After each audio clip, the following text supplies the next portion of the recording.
Этот нож пришлось немного реставрировать. Концевик укоротил на 4 мм, и тогда он плотно входит в рукоятку.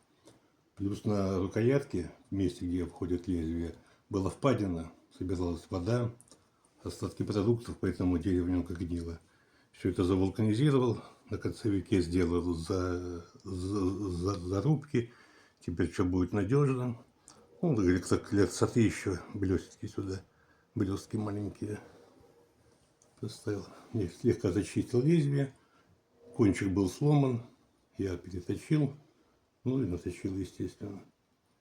Теперь все в порядке.